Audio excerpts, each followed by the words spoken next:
প্রিয় দর্শক আসসালামু আলাইকুম। আশা করি সবাই ভালো আছেন। বিশ্ব পরিচিতির আজকের পর্বে চলুন জেনে আসি ইউরোপের অন্যতম সমৃদ্ধ দেশ জার্মানি সম্পর্কে।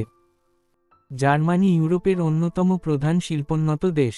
এটি 16টি রাজ্য নিয়ে গঠিত একটি সংযুক্ত ইউনিয়ন। এটি মধ্য ইউরোপ ও পশ্চিম ইউরোপের একটি দেশ। এই দেশটি উত্তর সীমান্তে উত্তর সাগর ও বাল্টিক সাগরের মাঝখানে এবং দক্ষিণে আল্পস পর্বতমালার মাঝখানে অবস্থিত। জার্মানির পূর্ব সীমান্তে পোল্যান্ড ও চেক প্রজাতন্ত্র, পশ্চিম সীমান্তে ফ্রান্স, লুক্সেমবুর্গ, বেলজিয়াম এবং নেদারল্যান্ডস, উত্তর সীমান্তে ডেনমার্ক এবং দক্ষিণ সীমান্তে অস্ট্রিয়া ও সুইজারল্যান্ড এবং অবস্থিত। জার্মানির ইতিহাস জটিল এবং এর সংস্কৃতি সমৃদ্ধ, তবে 1871 সালের আগে এটি কোন একক রাষ্ট্র ছিল না। 1815 থেকে 1867 পর্যন্ত জার্মানি একটি কনফেডারেসি এবং 1806 সালের আগে এটি অনেকগুলি স্বতন্ত্র ও আলাদা রাজ্যের সমষ্টি ছিল। আয়তনের দিক থেকে জার্মানি ইউরোপের সপ্তম বৃহত্তম রাষ্ট্র। উত্তর সাগর ও বাল্টিক সাগরের উপকূলীয় নিম্নভূমি থেকে মধ্যভাগের ঢেউ খেলানো পাহাড় ও নদী উপত্যকা এবং তারও দক্ষিণে ঘন অরণ্যাবৃত পর্বত ও বরফাবৃত আল্পস পর্বতমালা দেশটির ভূপ্রকৃতিকে বৈচিত্র্যময় করেছে। দেশটির মধ্য দিয়ে ইউরোপের অনেকগুলি প্রধান নদী যেমন রাইন, দানিউব, এলবে প্রবাহিত হয়েছে এবং দেশটিকে একটি বাণিজ্যিক কেন্দ্রে পরিণত করতে সাহায্য করেছে। জার্মানিতে নগরায়নের হার অত্যন্ত উঁচু। বার্লিন দেশের রাজধানী ও বৃহত্তম শহর। তবে প্রাক্তন পশ্চিম জার্মানির রাজধানী বোন শহরে এখনও বেশ কিছু সরকারি অফিস রয়েছে। জার্মান ভাষা এখানকার প্রধান ভাষা। 2/3 লোক হয় রোমান ক্যাথলিক অথবা প্রোটেস্ট্যান্ট খ্রিস্টান। জার্মানরা পশ্চিমা সংস্কৃতিতে বহু অবদান রেখেছে। জার্মানিতে বহু অসাধারণ লেখক, শিল্পী, স্থপতি, সঙ্গীতজ্ঞ এবং দার্শনিক জন্মগ্রহণ করেছেন। এদের মধ্যে সম্ভবত ইয়োহান সেবাস্টিয়ান বাখ ও লুডভিগ ফান বেটোফেন সারা বিশ্বে সবচেয়ে বেশি পরিচিত। ফ্রিডরিশ নিৎসে, ইয়োহান ভোলফগাং ফন গোটে এবং টমাস মান জার্মান সাহিত্যের দিকপাল। জার্মানি বিশ্বের একটি প্রধান শিল্পোন্নত দেশ। এটির অর্থনীতি মার্কিন যুক্তরাষ্ট্র, চীন ও জাপানের পরে বিশ্বের চতুর্থ বৃহত্তম। জার্মানি লোহা, ইস্পাত, যন্ত্রপাতি, সরঞ্জাম এবং মোটরগাড়ি রপ্তানি করে। জার্মানি ইউরোপীয় ইউনিয়নের অন্যতম প্রধান অর্থনৈতিক চালিকা শক্তি।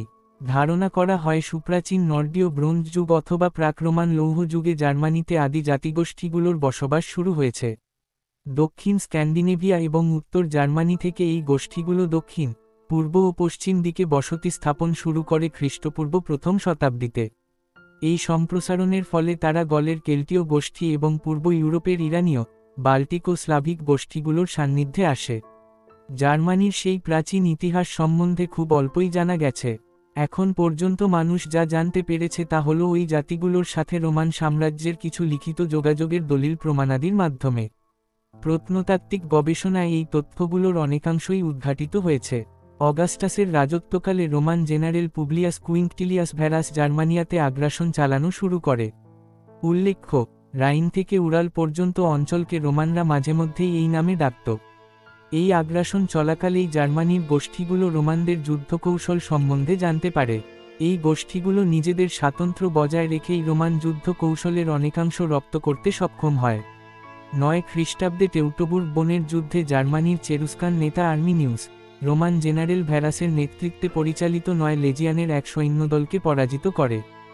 এর ফলে আধুনিক জার্মানি তথা রাইন এবং দানিউব রোমান সাম্রাজ্যের বাইরেই থেকে যায়।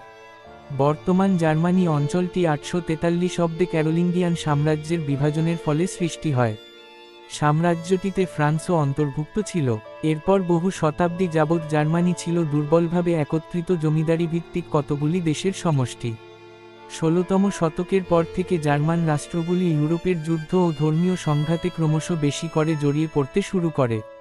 19তম শতকের শুরুতে ফ্রান্স জার্মান রাষ্ট্রগুলি দখল করলে জাতিগতভাবে একত্রিত এক জার্মানির জন্য জনমত প্রবল হয় এবং 1815 সালে প্রুশিয়ার নেতৃত্বে জার্মান রাষ্ট্রগুলি একটি কনফেডারেশন গঠন করে, যা 1867 সাল পর্যন্ত স্থায়ী ছিল। 1871 সালে অটো ফন বিসমার্কের অধীনে একত্রিত হবার পর জার্মানিতে দ্রুত শিল্পায়ন ও অর্থনৈতিক প্রবৃদ্ধি ঘটে। 20 শতাব্দীর শুরুতে জার্মানি ইউরোপে আধিপত্য স্থাপনের চেষ্টা চালালে প্রথম বিশ্বযুদ্ধের সূত্রপাত হয়। 1918 সালে যুদ্ধে জার্মানির পরাজয় ঘটলে রাজনৈতিক ও অর্থনৈতিক বিশৃঙ্খলার সৃষ্টি হয়। এর উগ্র জাতীয়তাবাদী প্রতিক্রিয়ার ফলে নাৎসি পার্টির আবির্ভাব ঘটে। নাৎসি পার্টি 1930-এর দশকে আডলফ হিটলারের নেতৃত্বে ক্ষমতায় আসে। 1939 সালে জার্মানির আগ্রাসনের ফলে দ্বিতীয়বারের মতো বিশ্বযুদ্ধ হয়। 1945 সালে মিত্রশক্তি যুক্তরাজ্য, মার্কিন যুক্তরাষ্ট্র, ফ্রান্স এবং সোভিয়েত ইউনিয়ন জার্মানিকে দ্বিতীয় বিশ্বযুদ্ধে পরাজিত করে।